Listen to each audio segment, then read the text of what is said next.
कधी आलेला होता का? माझ्या कॉलेज डेजमध्ये मी लोकलने फार प्रवास केलेला आहे, कारण मी मलबार हिलमध्ये राहत असल्यामुळे अनेकदा त्यावेळेला वडील कॅबिनेट मंत्री होते, शासकीय निवासस्थान होतं आणि मी एम ए करत असताना, पोस्ट ग्रॅज्युएशन डिप्लोमा करत असताना अनेकदा बँड्राला, मुंबई युनिव्हर्सिटीला ट्रॅव्हल करावं लागायचं आणि लोकल हा त्याच्यातला सर्वात चांगला मार्ग असायचा, कारण एकतर लोकलनी वेळही वाचतो आणि साधारणपणे त्यावेळेला आम्ही सगळेच मित्रमैत्रिणी एकत्र असल्यामुळे लोकलनी जाण्याची एक मजा ही वेगळी असते. त्याच्यामुळे हा अनुभव मी कॉलेज डेजमध्ये भरपूर घेतलेला आहे. राजकीय म्हणजे निवडणुकीच्या राजकारणात पडण्याच्या आधी मी 1-2 वेळा घेतलेला आहे, पण आज बऱ्याचशा कालावधीनंतर लोकलमध्ये प्रवास करण्याची संधी मिळाली.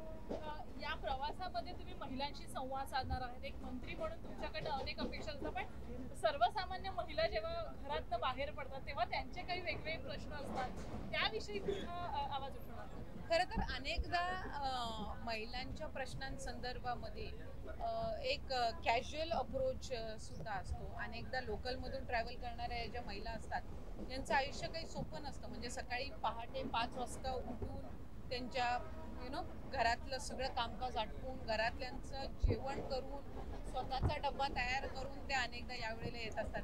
बरं, मला आठवतं मी ज्या वेळेला कॉलेज डेजमध्ये ट्रॅव्हल करायची त्यावेळेला अनेक महिला संध्याकाळी जात असताना किंवा सकाळी जात असतानाही भाजी वगैरे मार्केटमधून घेऊन यायच्या आणि मग तिथे त्या थोडं साफ करत बसायच्या. घरातली काही कामं असायची तर विणकाम करणाऱ्या सुद्धा काही असायच्या.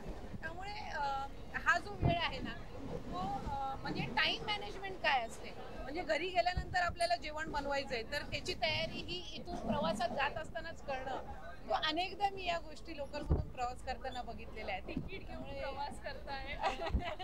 सो फॉर्च्युनेटली मी आधी कधी विदाऊट तिकीट ट्रॅव्हल केलेलं नाहीये. तो हा एक अनुभव नेहमीच असतो. मी शाळेत असताना सुद्धा माझी शाळा, माझी स्कूल होती जी जवळपास 12-15 किलोमीटर लांब होती घरापासून. तर त्याही वेळेला तिकडे विक्रम रिक्षा, टमटम रिक्षा किंवा एस टीने मी प्रवास केलेला आहे. कॉलेजमध्येही हा अनुभव घेतलेला आहे. बट मला असं वाटतं की साधारणपणे कुठल्याही व्यक्तीने एकदा तरी या सगळ्या माध्यमांमधून अनुभव घेतले पाहिजेत. आयुष्यामध्ये वेगवेगळे अनुभव घेत असताना हा सर्वात महत्त्वपूर्ण त्याच्यातला एक अनुभव. चालेल. थँक्यू.